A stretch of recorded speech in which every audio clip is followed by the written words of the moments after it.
Hey guys, welcome to the Kim Iverson Show. Thank you so much for joining us. So, what's happening up north? Is Canada about to become the 51st state or what?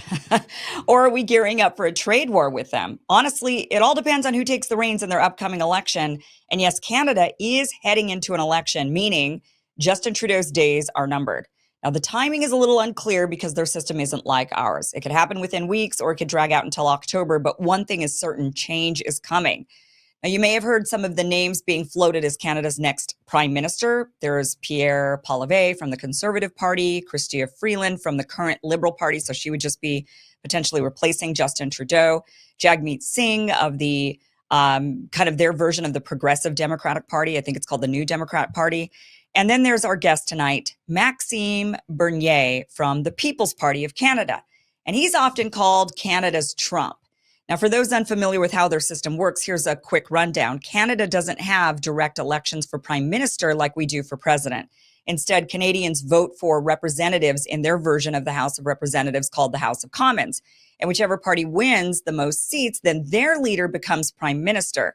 So if we had that system here, Trump would not be elected by the people. He'd only take office if Republicans won a majority in the House. And if no party wins outright, then they have to form alliances with smaller parties to stay in power. So this means even minor political parties can have major influence. Now, for Maxime Bernier and his People's Party of Canada, that's the key. They don't need to win outright. They just need to win enough seats to shake up the system. In 2021, the PPC didn't win any seats, but this time, everything's changed. The world is different. Attitudes on COVID, immigration, war, and the economy have shifted, and that could mean big gains for Bernier. Now, Maxime isn't just some fringe figure. He was once a rising star in Canada's Conservative Party. He served in top positions, including Minister of Foreign Affairs. In 2017, he came razor close to leading the Conservative Party, winning 49.05% in the final round of voting. But after losing, he saw the writing on the wall, calling out the party as too intellectually and morally corrupt to be reformed. So in 2018, he walked away and he founded the People's Party of Canada. And of course, the second he stepped out of line, what happened? The establishment did what it always does. They smeared him. They called him a racist, a bigot, anti-science, the usual script. And in reality, his views are pragmatic, rooted in common sense. And most importantly, they threaten the political elites. And that's why they want to silence him. But tonight, you're going to hear directly from him. No media spin, no establishment filter. But first, are you a yo-yo dieter? You diet, you lose weight, but then you gain it all back plus a few extra pounds. Then later you lose it and regain it again and again. This is dangerous. Studies show yo-yo dieting can increase your risk of heart attack, stroke, type 2 diabetes, and other health problems. Breaking free of your yo-yo diet pattern is a main reason doctors created Lean. Lean is a supplement, not an injection, and you don't need a prescription. The science behind Lean is impressive. It contains natural ingredients that target weight loss in 3 powerful ways. Lean helps maintain healthy blood sugar. Lean helps control appetite and cravings. And Lean helps burn fat by converting fat into energy.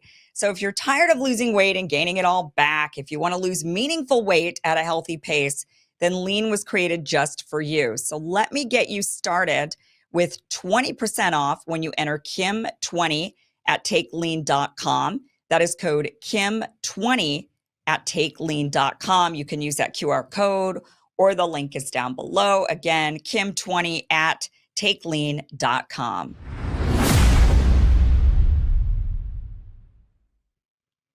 All right, so I want to show you a couple of videos before we bring Maxime Bernier on. I want to show you a video about the People's Party and what Maxime stands for. And I think you're going to find he's extremely reasonable and common sense. And these are all positions that most of us completely agree with. And yet they call him fringe and whatever, total common sense stuff. And then I'm also going to show you a video of him on the debate stage against some of the opponents and the way that he's confronted them. And it's just refreshing, breath of fresh air for Canadians.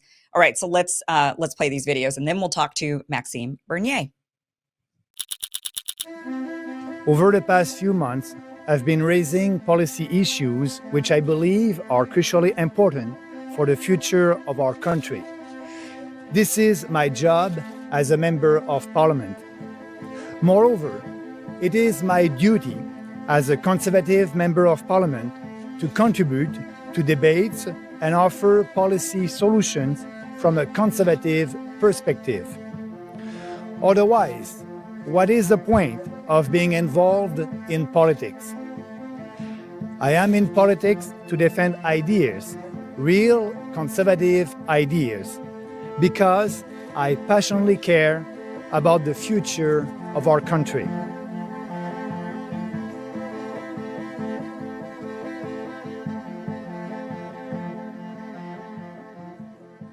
I think it's important to recognize that we're in a world right now where these discussions, this polarization, this fear of the other has become easy currency for politicians who do want to strike up uncertainty in people's hearts and lift those anxieties and try to get people to vote against things. So Canada remains committed to the Paris Agreement, making major reductions to carbon emissions by 2030. The carbon tax, part of that overall effort. What's becoming clear is that this government does not have a climate plan. Their plan has failed to reach a single solitary greenhouse gas emissions target.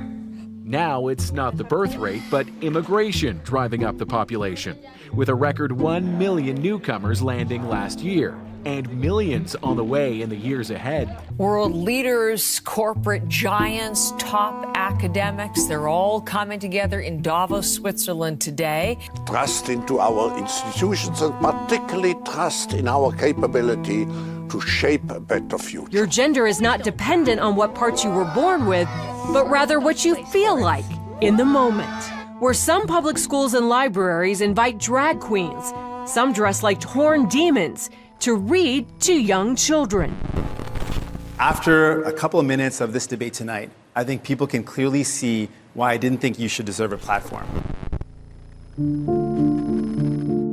For too long, Canadian politics has been hijacked by interest groups, cartels, lobbies, international organizations, corporate and union interests, and the interest of politicians and bureaucrats in Ottawa who are disconnected from ordinary citizens.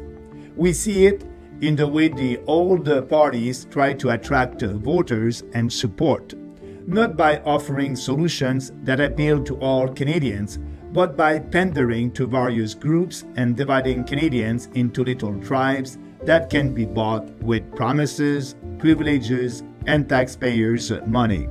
Nobody speaks for Canadians. Nobody speaks for the people. The billboards have popped up along highways across Canada. Say no to mass immigration, vote People's Party.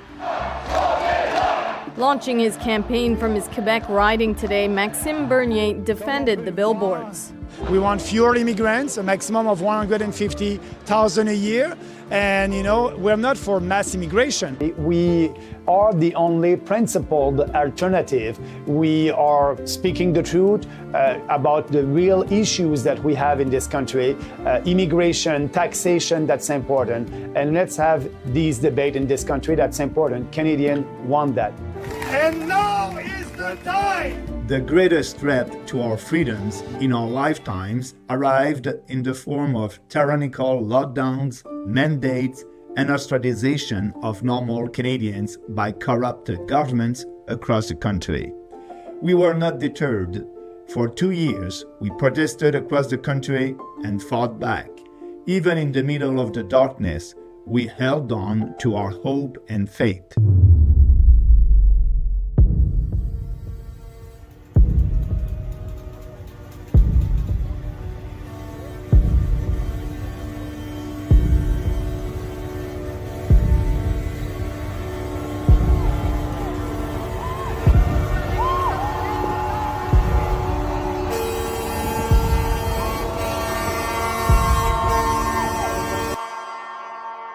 The largest human rights protest Canada has ever seen. The most inspiring act of civil disobedience I have ever experienced. After 2 years of government tyranny, of lockdowns and travel bans, of curfews and stay-at-home orders, of government pitting families and friends against each other, of propaganda and psychological manipulation, brave Canadian truckers started a movement that would wake up a nation and inspire the world. Starting from the west and then the east, they made their way to Ottawa. The line of trucks and cars grew as they passed through each city and province. Patriotic Canadians gathered on highway overpasses, waving flags and raising homemade signs. 13 months ago, they began to arrive in Ottawa. The career politicians that walked the halls of Parliament were reminded that these buildings, this country, belong to us. They were reminded that Canadians are not just serfs paying taxes to support their insane globalist projects. We are a proud people, not to be treated like cogs in some broken machine. Trudeau smeared the protesters as racist and misogynist. The fake news media painted it as an occupation. They claimed the citizens of downtown Ottawa were being terrorized and lied about protesters committing arson and other crimes. But I was there in person. I experienced it firsthand. And I can tell you, it was the most beautiful, peaceful, and patriotic event I have ever seen. After 2 years of misery and discrimination, of being separated from friends and family, there was a special sense of love and togetherness in the streets of Ottawa. People were proud to be Canadian again. But just as pride and patriotism was resurging in Canada, Justin Trudeau stumped it out like a campfire at the end of the night. Trudeau gave himself unprecedented powers meant to protect Canadians at times of war. He weaponized the financial system, shutting down fundraisers and freezing people's bank accounts without due process. Stormtroopers took to the streets, shooting journalists with tear gas and trampling people with horses. We were reminded the tyrants are still in control. Even though the Freedom Convoy was violently crushed, it was still a brilliant success. Public opinion had turned. Provincial government started to quietly drop mandates and restrictions. In the years since the convoy, the political establishment has done everything they can to sap the momentum out of this populist uprising. They've used every tool in their arsenal. The corporate media are still vilifying protesters and preventing the other side of the story from being told. The courts have delayed important cases or refused to hear them. Trudeau made a mockery of the inquiry, appointing a former Liberal staffer as commissioner. Many Canadians that had woken up have been lulled back to sleep.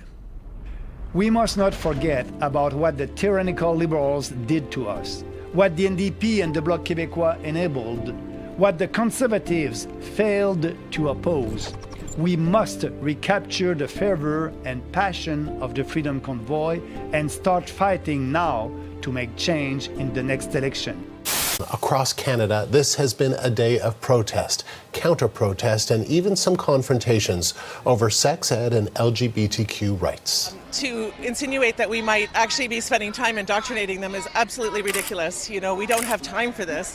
We just want our children to be, safe, loved, cared for, and if there is a situation where a child is in danger because of their sexuality or because of their gender identity, then it is our job under the Charter of Rights to keep them safe. At the end of the day, we want to have a discussion. We want to establish a dialogue and say, listen, whatever is being taught to our kids, parents should have a right to know about that. It shouldn't take the strong arm of the government to have to come in and kind of force these things through. I think it's great that the education minister has made overtures towards that, and I would hope that both sides can get together and recognize that parents should be the final arbiters of what your children are learning in the classroom. You know, we are the People's Party. We are working for the people, and that's why I'm here. I'm here with the people, and we share the same cause, the same values, and the message is very clear today. leave our kids alone. That's a simple message. What is happening in our school is not education anymore, it's indoctrination. We need to stop that. So, as you said, I'm a politician at the federal level. What can we do at the federal level?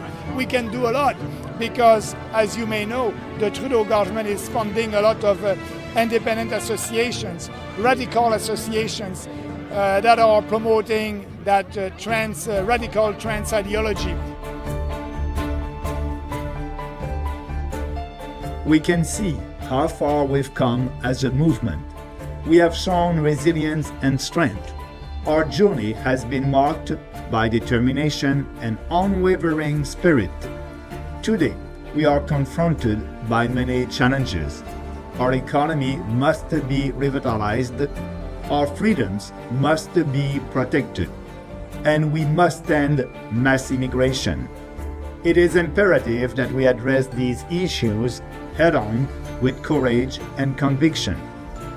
We are embarking a new chapter in our history. I call upon every member of the People's Party to join me once again in this great project, the quest to make a better and brighter future for Canada. Together, we can forge a path of prosperity, freedom, and security. Let us not be complacent. Rather, let us seize this moment. Our potential is great. Let us combine our efforts and dedication to overcome all obstacles in our way.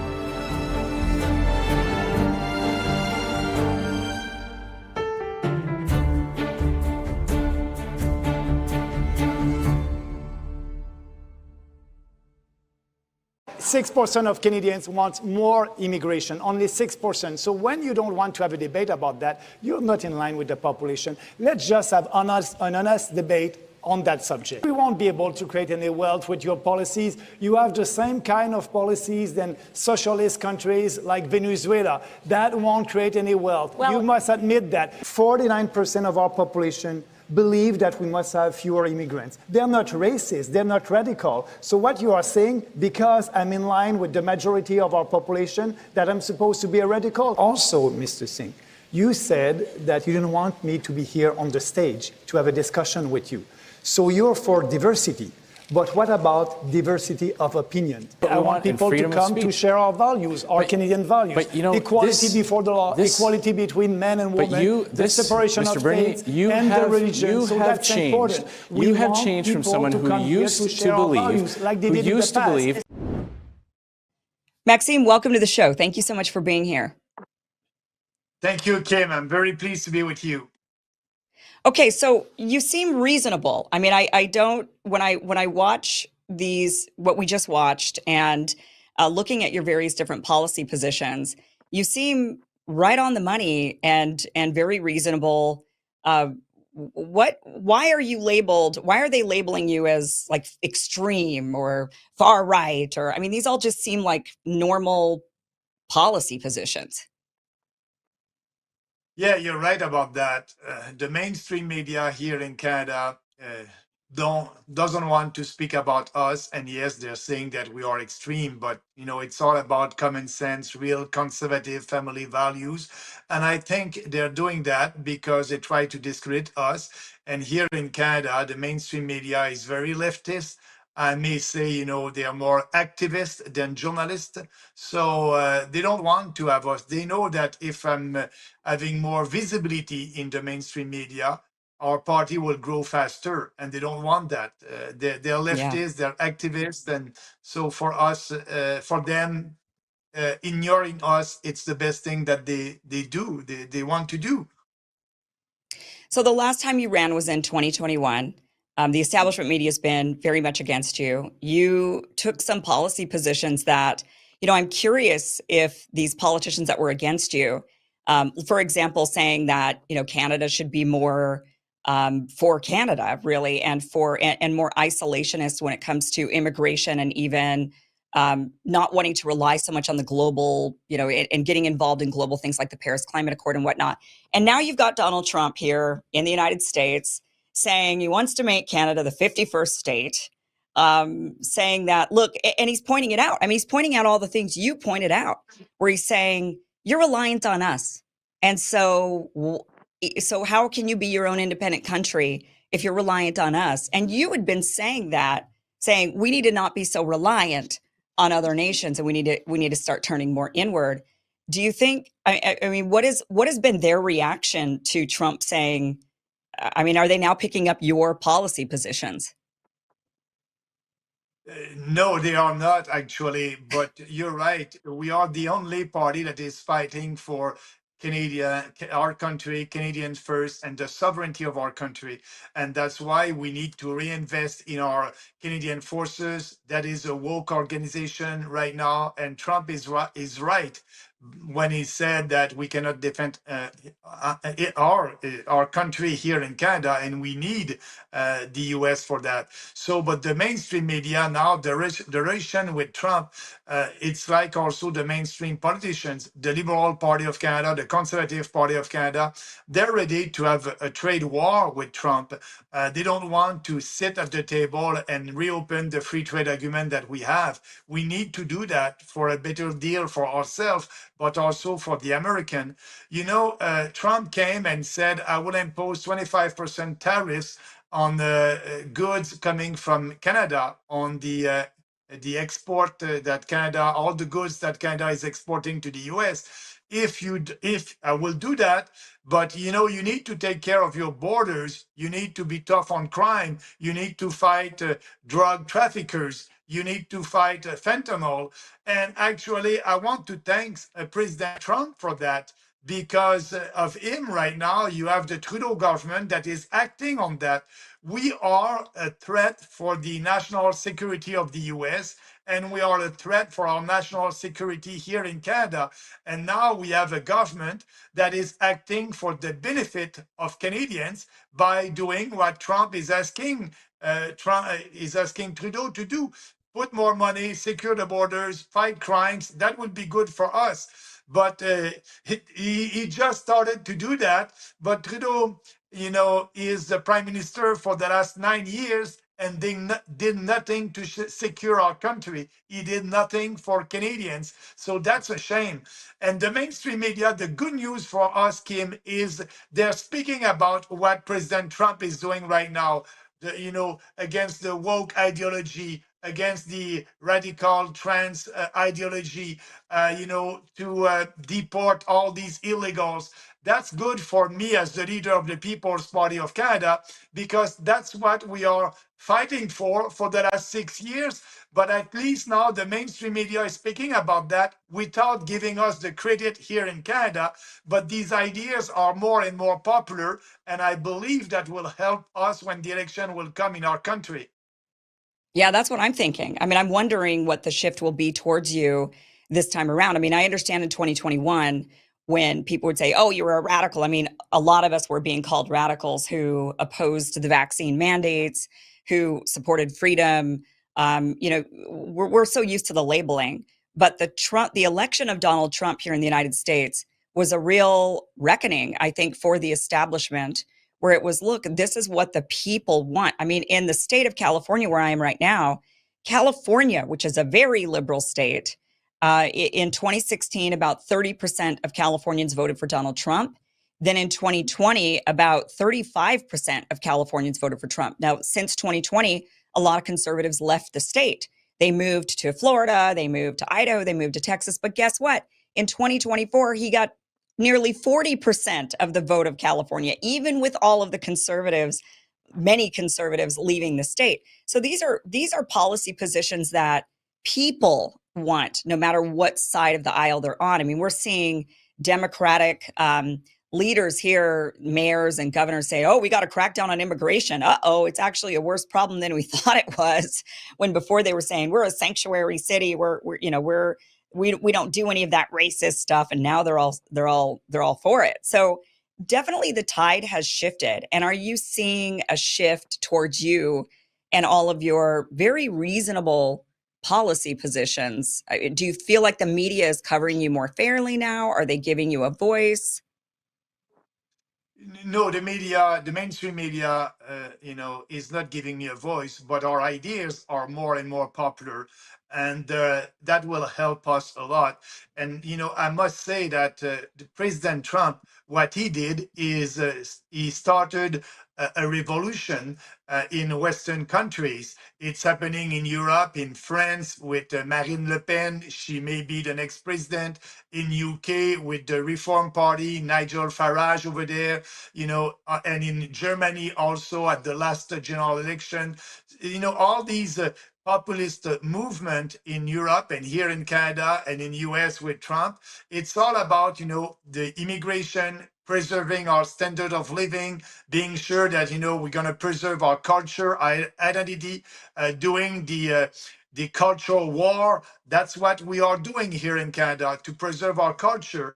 And so what I said 6 years ago, I was maybe in advance of my time saying that, Yeah. but now our ideas are more popular. When I spoke about immigration in 2019, I said we must have a maximum in Canada of 150,000 immigrants a year to preserve our culture. And the government didn't do that. They opened the doors. They did the opposite to mass immigration. And now more Canadians understand that we need to stop that. We need to end mass immigration, and that's our position now, to have a moratorium on immigration, a pause on immigration, and yes, we need to deport the illegals that are in our country. So that position, that political platform that we had 6 years ago may not that popular at that time, but I would just want to tell you, Kim, that we are doing politics based on ideas and convictions, and it's not because being, for fewer immigrants in 2019, that was not that popular, that we decided to speak about it because we want to be out there with a real solution. And now more people say, oh, the People's Party was right 6 years ago. The same thing with the war in Ukraine. We said we must not participate in that war. We were the only, and we are still the only national political party in Canada that is fighting for peace. And now you had Trudeau and Poilievre, the two main leaders of the both mainstream political party that are giving more money to Ukraine right now. Trudeau is in Ukraine giving more money to do that fight when President Trump is in a negotiation for a peace.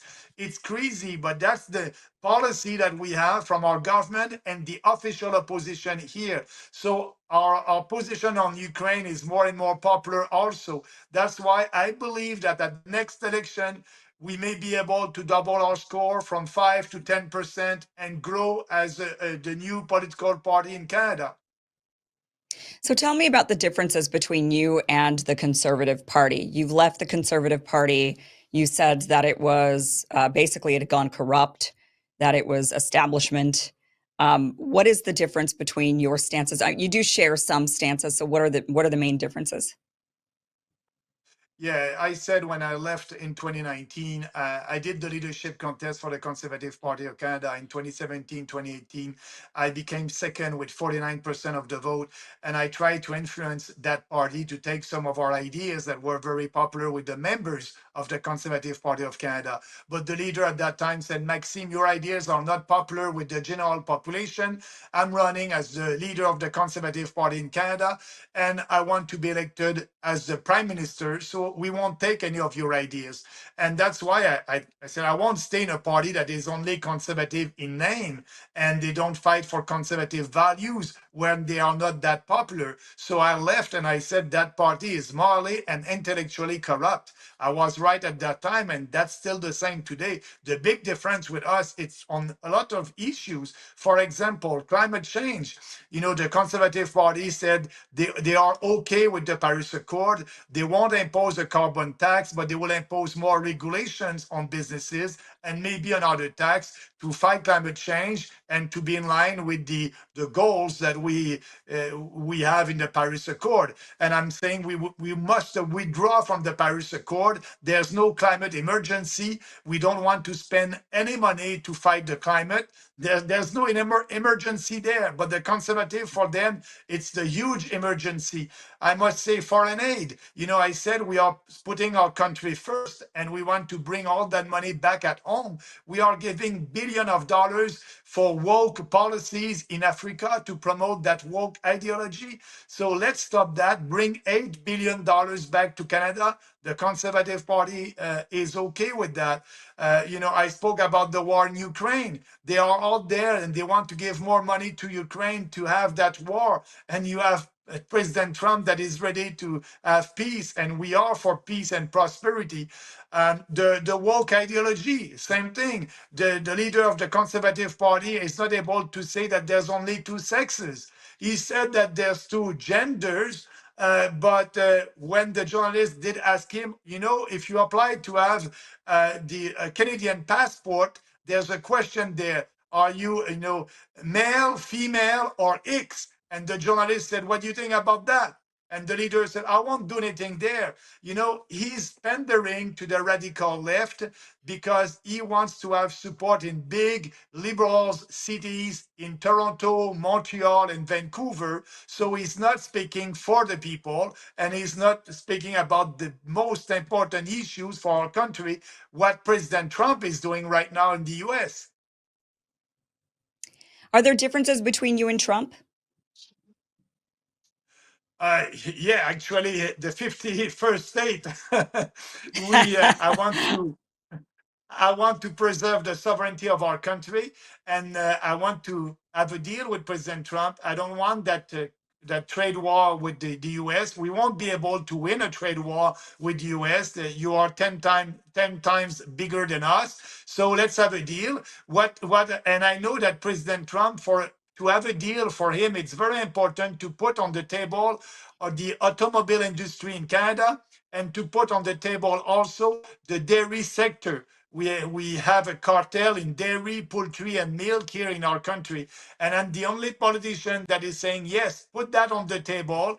Let's have a good deal. So I strongly believe that we need to have a new deal with the US. President Trump is right when he said, that deal is not good right now for the US. We need to reopen that and put on the table the dairy sector, the automobile sector, and we'll be able to have a nice deal. So the position in the Middle East, as a party, we don't take and we don't have a position on the Middle East. We want to focus on what is the most important for Canadians, and we know that the big player in Middle East is the US. So we are not, we don't want to take a position there. We are focused to work for what is good for Canada, and we know that we have no influence in what is happening in Middle East.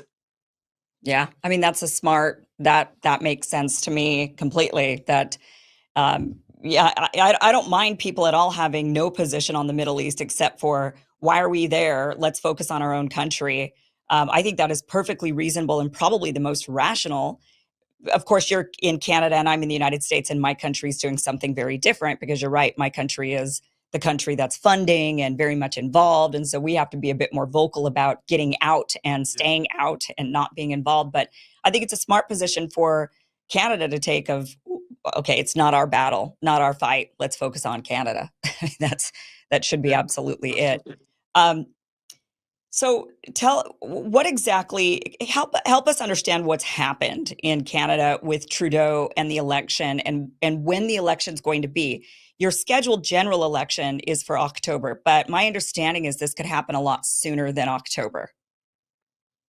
Yes, you're right, Kim, about that. We have a minority government, and Prime Minister Trudeau was able to stay in power because he had the support of the NDP. So they had a coalition together, and the NDP said that the NDP won't support the Liberals when the Parliament will resume. The Parliament will resume March 24th, and you have at the same time that Trudeau said, I resign, and the Liberal Party of Canada decided to have a leadership contest. They will have a new leader March 9.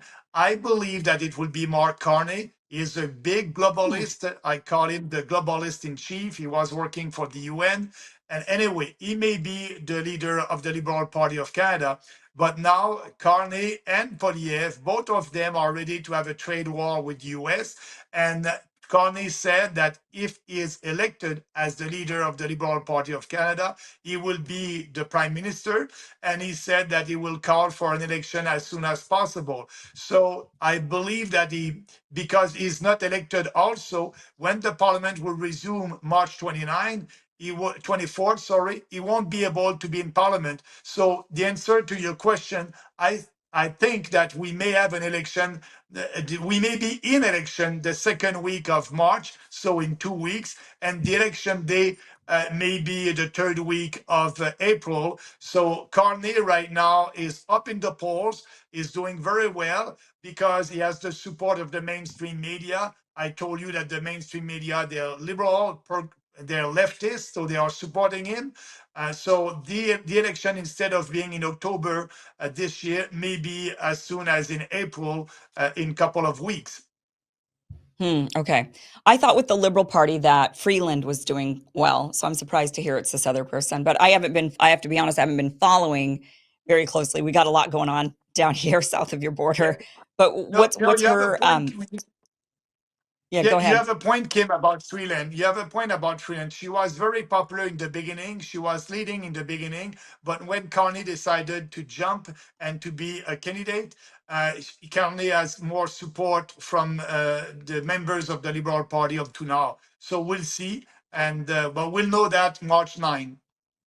Okay, so they're having kind of their primary for whoever is going to be or Yes. their election for who's the leader of their political party. And then how many political parties go up to bat against each other in the general election?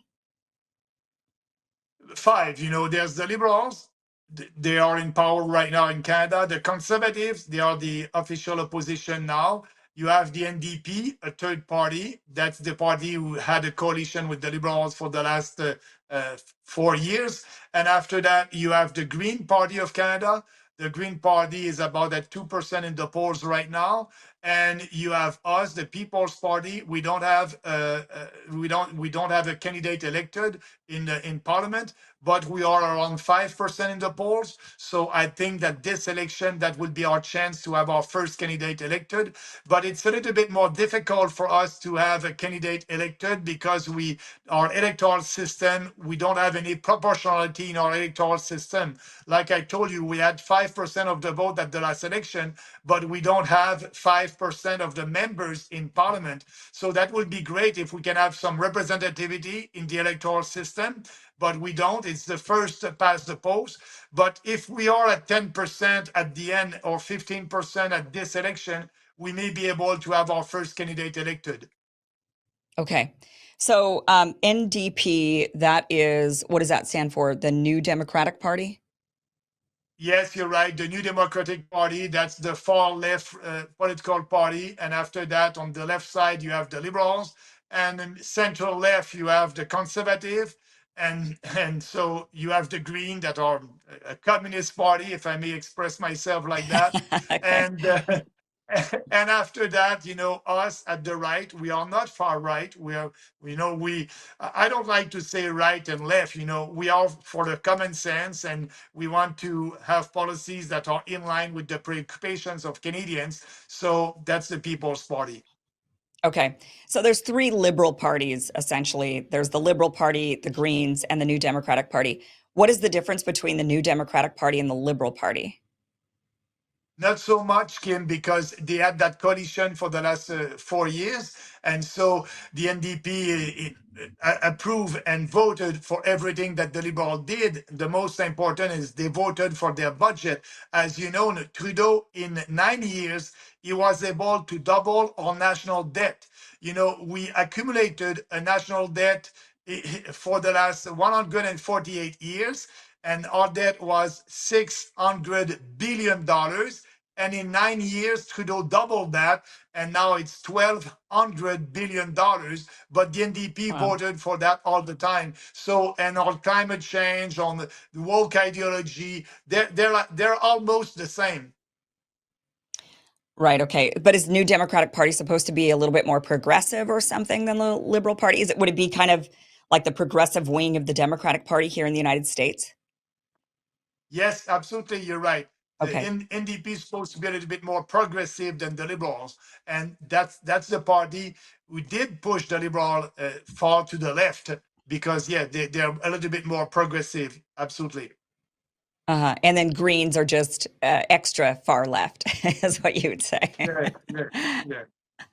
Okay, so then there's the Conservative Party, which to be honest, Pierre Poilievre, I mean he's got a Trumpian quality to him that I could see why people would like him, right? He just kind of says what he wants to the cameras. He's not a polished politician necessarily. He just, there was that one video clip of him that went viral of him eating an apple, and he was at an apple orchard, I think, and the interviewer was asking him questions, and he was like, what are these kinds of questions? Essentially, like, these are stupid questions. So why should I even have to, why are you, what are the claims? Like, you're making all of these claims, which I think resonated with a lot of people who criticize the mainstream media and how they're biased and they're not, they just say stuff and they don't have anything to back up whatever it is they're saying.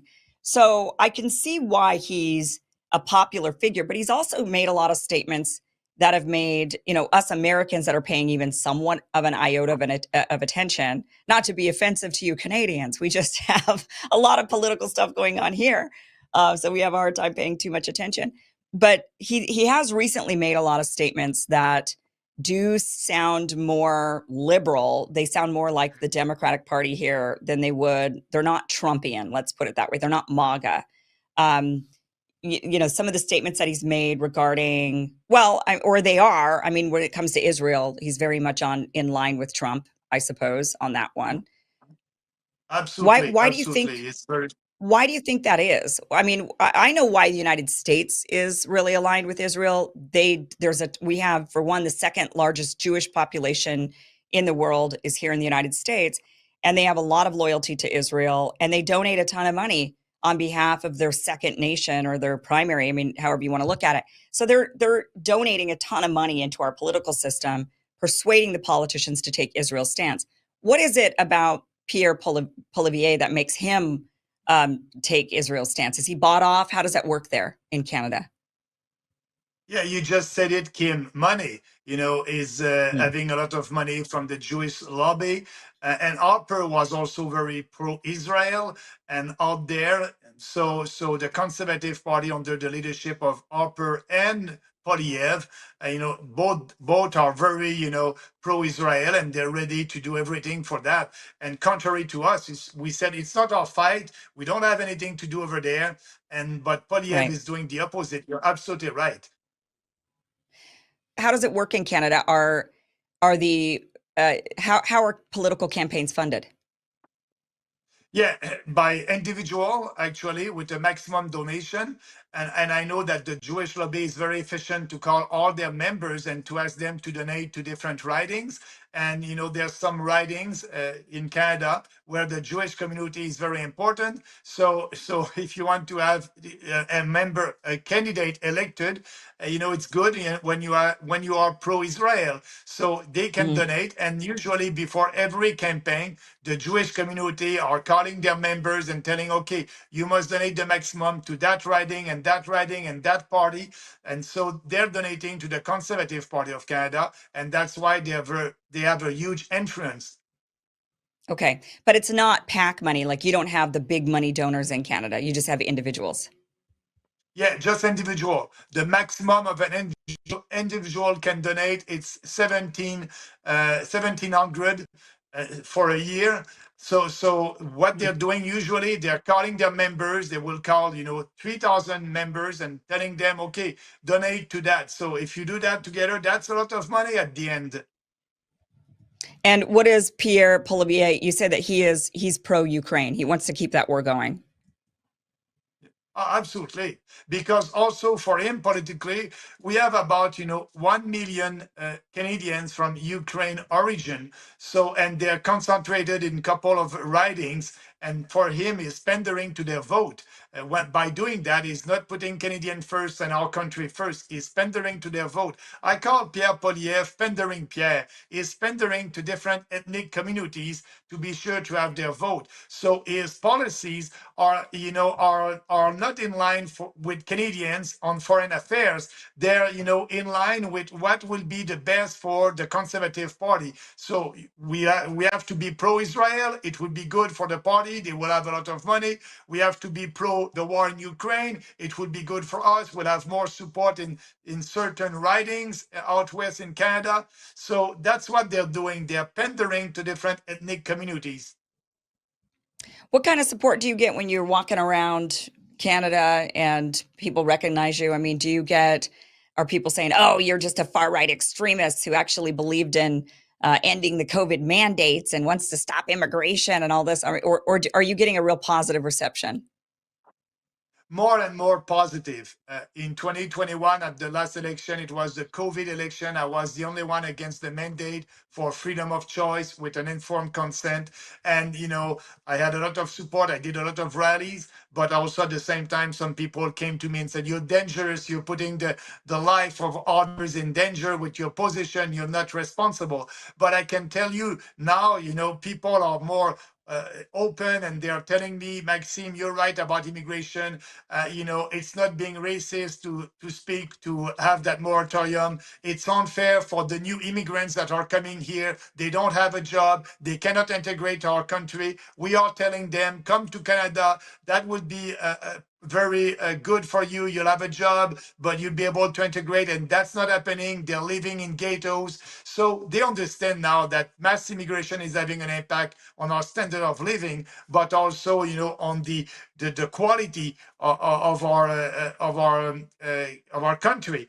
When you have people that are not integrating into our country, it's a big problem. So we have a lot of support when I'm traveling. I have people, and usually, it's the ordinary Canadians, and I like to say they're extraordinary because they're working hard and they want to keep more of their money in their pockets. They like our policy to balance the budget in 1 year and cutting corporate subsidies, corporate welfare, all the money that we're giving to other countries. So the support is good, and I'm looking, I look forward to the next election. I think we'll do well. Do you think Trump is serious when he says he wants to make Canada a 51st state, or do you think that's just a negotiation tactic? It's a negotiation tactic. He's having fun because all these establishment leaders are using that to say, oh, no, it won't happen, and we want that trade war. Poilievre is saying, I like so much Canada that I'm ready to tax you more. That's what Poilievre is saying, because he said, I'm ready to impose tariffs also, 25%. Retaliation tariffs, but that will be Canadians going to pay for that. So he loves us so much that he will put more taxes on Canadians. And so Trump is having fun. In Canada, they did a survey just before the presidential election in the US, and 65% of Canadians said that they will vote for the Democrats, for Harris. So I don't think that Trump wants another California with 65% of leftists and liberals. So he's having fun, and I'm okay with that. Yeah, I mean, it's a great point. Like, how many people are in Canada? What's the population? The same as in California, 40 million. Okay, so yeah, we'd be adding a liberal California, a highly populated state. Yeah, I mean, that's a really great point. It's like, do we really want to do that? Change, that will change the face of the electoral landscape in US. That would be very difficult for the Republican to be in power if they're doing that. And I'm pretty sure that Trump is working for his country and for his own political party. But for me, that's just a joke. And he knows that, in Canada, the leaders don't like it. So they are fighting, and it's crazy. The situation is very dangerous here in Canada because our own politician will bring us into a recession by imposing tariffs on Canadians. And, they don't see the common sense. It's sad. Rather than working with the United States on coming to a better deal, on getting to a better deal. Yeah, Trump said it. The free trade agreement is supposed to be reopened in 2026. What he said, he wants he wants that to be reopened right now. We just have to tell him, okay, we're going to go to at the table with you right now. He was very clear about that. And the Secretary of State was very clear about that. Yes, we want to reopen the free trade, and we want two things. We want the automobile industry to be on the table and the cartel in dairy to be on the table. Let's do it. It would be good for Canadian consumers, and it would be good for businesses. Hmm. Oh, I mean, it's so funny because, people here on the right scream about Democrats wanting to let in all the illegals, saying they're going to flood in and they're going to vote Democrat. They're going to vote Democrat. But you bring up such a great point. If we add Canada as a 51st state, what do you think they're going to do? They're going to vote Democrat. There's going to be a lot more of them than illegal immigrants voting Democrat. It's a terrible idea. It's a terrible idea. Oh, yeah. Not to mention, but there's like a lot of chatter here about, the U.S. was born on, we were a British colony. We're supposed to be these white Europeans, which I know French are, but I don't think they realize how French Canada is and how British the United States is, and that it's, one was colonized by France, the other by England, and there's, I mean, you have an accent, your names, you guys you speak an entirely different language that we're not at all familiar with here in the United States. I mean, it would be such an adjustment if we were to do something ridiculous like that. But what is yeah, go ahead. Yeah, I just want to add, and I don't see, Canadians. I'm fighting for a smaller government in Canada that will respect individual rights. And I don't see Canadians, changing the government to have a big fat government in Washington, because you know Right. that your government is big and fat and is everywhere. So at least you have Dodge that is doing the job right now. But yeah, I believe in decentralization. We need in Canada to have a smaller government, give more freedom to people, lower taxes. And if you do that, this country will be successful. Canadians are well, from our perspective, we view Canadians as really nice and really passive and just kind of like, oh, okay, yeah, whatever, whatever you want to do, whatever you want to do. So if Trump were serious, because you could never really know with him whether or not he's serious. We thought he was joking around when it came to Greenland. Turns out he's not. He actually wants Greenland. We're not sure right now if he's joking about Gaza. That's still unclear, but you can never really fully know. So let's just say he's serious for a second and he really thinks, now I'm going to take Canada. Do you think Canadians would rise up and actually fight for the sovereignty of their nation? Maybe you'll have the people in Alberta. There's there's an independentist movement in Alberta. They're very fed up with the federal government. The Trudeau government did everything to kill the oil and gas industry in Alberta. We have the equalization formula, that is the redistribution of wealth from rich provinces like Alberta to poor provinces like New Brunswick, and it's unfair. They're paying a lot to stay in Canada. So I'm pretty sure that if you do a poll, you'll have more people in Alberta that would be maybe happy to be American. But that being said, the majority of the country will fight for their sovereignty. But I don't see Trump invading our country. It won't happen. But if that happened, I can tell you that Canadians will fight for their country for sure. Okay. So then maybe if you just think of it like a big hockey match, because that's the time I see Canadians not so nice, is you just stick a Canadian on the ice and all hell breaks loose and fists will go flying and Canadians suddenly. So just look at it as a big hockey game. I want to have that big. I want to have that big hockey game with Trump, sitting at the same table and having these discussions instead of 25% there, retaliation tariffs there. Let's have that discussion, and I think it will happen. It's a question of time. So what are the Canadians feeling like right now in regards to their government? I mean, it was atrocious watching COVID happen. You've got Trump now bullying Canada, saying you need to be basically, you're not sovereign. So just calling Canada out. So are Canadians, do you think when the polls open, whenever they are, maybe in March, maybe in October, I doubt it, but sooner than later, do you think Canadians are going to vote once again for the Liberal Party? Is that still going to be the majority of Canadians? No, I don't think so. We know that Carney is popular in the polls right now, maybe the new leader of the Liberal Party of Canada, but people will vote against the Liberal. They won't vote for Pierre Poilievre. They won't vote for him. They will vote against the Liberal. Pierre Poilievre may be the next prime minister, but it's because of the Liberals and what they did the last 9 years. And usually in Canada, it's the same history. You have 9 years of Conservatives, and after that, 9 years of Liberals, 9 years of Conservative. We are there to change that. We are giving a new option to Canadians. But answering your question, I think that the Liberal won't be able to win the next election. So Canada, even though you're a parliamentary system, you pretty much still have two political parties. I mean, it seems to be a two-party system with some sprinklings of others. How does that affect governance? But that's affecting us, because in 2019, I was able to participate in the leaders debate on TV. And after that, they created a new rule to exclude us. So for this election, they said they created a new rule and they said, oh, Bernier, you need to be at 4% in the polls.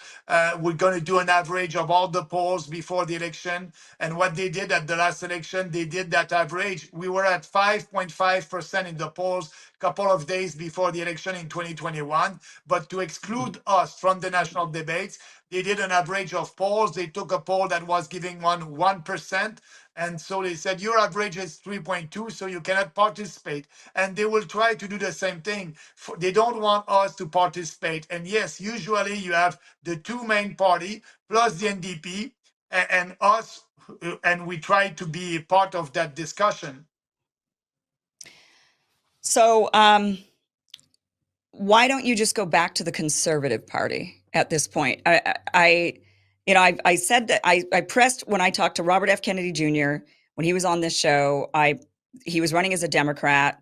I told him, they're never going to let you get anywhere as a Democrat. Then he ran as an independent, and I had the same sentiment, which was, in this country, you can't get anywhere as an independent, and your best option is to partner with Trump. He ultimately did, and that was successful for him. And I think even in the next election, when Trump can no longer be president, Robert F. Kennedy Jr. has a shot at being president if he runs as a Republican. But he'd have to run on a big ticket, a big political party. He can't run as an independent, even though he doesn't identify necessarily as a Republican. So I'm going to ask you that same thing. I mean, now your positions that you've held this whole time have now gained in immense popularity. And I would imagine that they're going to gain even more within the next election. I would imagine that they gain even more. So why not run again? Why not oust Pierre, for example? Why not oust him and go and take back the Conservative Party in the same way that Trump did for the Republican Party?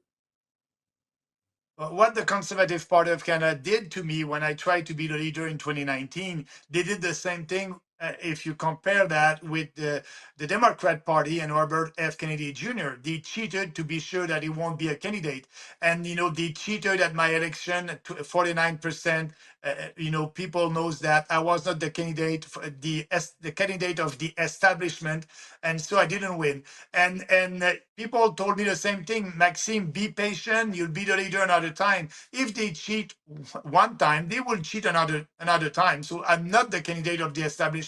And also the big difference with the Conservative Party of Canada and the Republican Party is you can be a Republican in the state and speaking against your leader and speaking on another policy. You have more freedom of speech to express your point of view.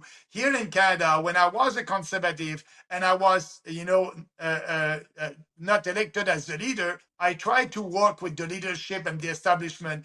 And I had that position against the cartel in dairy, poultry, and eggs. I wanted to abolish that cartel. And they told me, if you speak about that publicly, we will exclude you from the party. You don't have that freedom of speech here in Canada when you're a member of parliament or a representative in the Liberal Party of Canada or in the Conservative Party of Canada. You cannot speak. You have the party line. You must be behind the party line. There's no dissidence. And so that's not the same thing. So that's why I said this party, the Conservative Party of Canada, is morally and intellectually corrupt. They don't speak about conservative values when they are not that popular. So I know them. So I don't want to go back with them now. And actually, the leader, Poliev, is not speaking about the big important issues. He's speaking to keep mass immigration. So I'm not welcome in that party because they don't want to have that discussion, that internal discussion. They won't allow me to be out there and to speak.